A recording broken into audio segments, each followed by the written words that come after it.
Our look at the impact of the Triangle Shirtwaist Fire continues now. We're going to look at what happened after the fire in this segment, how people reacted to it, and what that meant in terms of changes that came to labor laws, workplace safety laws, and the creation of something that the country really hadn't seen until that point, something we now know as the labor union.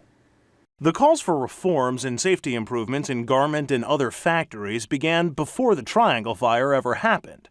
The 1909 strike led to some changes in some places, and another sweatshop disaster led to calls for even more reforms. 4 months before the Triangle Fire, in November of 1910, fire tore through a sweatshop in Newark, New Jersey, killing 26. Again, the victims were mostly Jewish women and young girls. It is still one of the deadliest accidents in Newark's history. That blaze caught the attention of New York's fire chief, Edward Croker.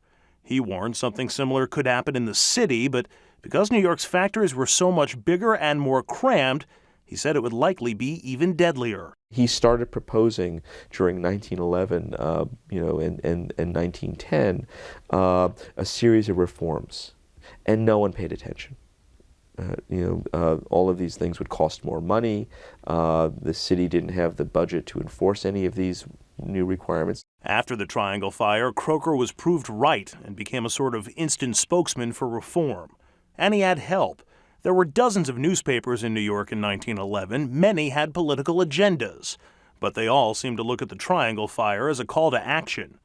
The papers were responding in part to the public's outcry over the fire, an outcry made clear when 400,000 people, or 10% of the city's total population, turned out for the funeral procession to honor the unidentified Triangle victims. And every bit of that newspaper coverage led to even more people calling for reform. One of the people in that procession was Frances Perkins. She lived in the Village and witnessed the Triangle Fire firsthand. She was also a highly educated and well-connected social worker and was active in the Women's Trade Union League.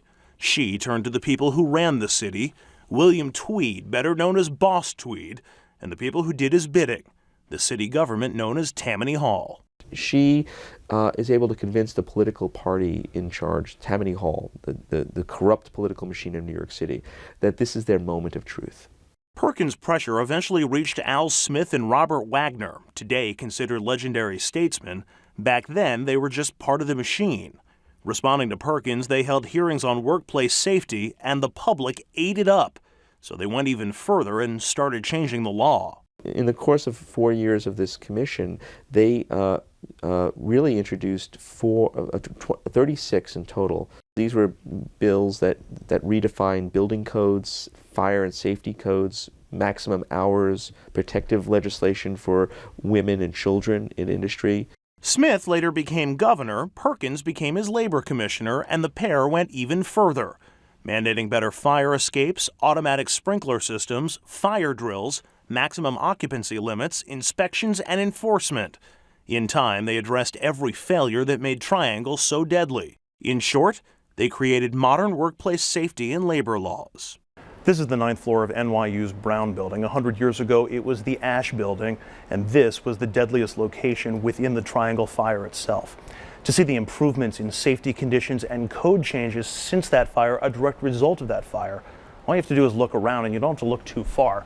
You've got lighted emergency exit signs that are well posted, fire extinguishers placed throughout the building to help fight a fire as early as possible, sprinklers and detectors that pop from the ceiling, again to alert people as early as possible and begin the process of saving lives. You've also got emergency warning lights guiding people towards the doors, fire alarms that we take for granted connected both to the fire department and also to let other people know about the danger, and the emergency exit that opens out. 100 years ago, the doors to the Ash Building, they opened in, and as crowds tried to evacuate, they wound up trapped inside. Public reaction to the fire also helped solidify the role of labor unions. They helped bury the Triangle dead and organized events to keep the pressure on garment factories. But the unions could only address problems one factory at a time. It was the government labor leaders realized that could clean up entire industries. It becomes very important from that moment on for these unions to make sure that people like Wagner and Al Smith are in positions of authority. And you could see a movement of labor unions gravitating towards these kinds of candidates. These unions, particularly in the garment industry, never solely thought about their industry as the end-all and be-all of their domain. They looked at themselves as being advocates for the larger working class. The changes they helped bring about weren't confined to just New York.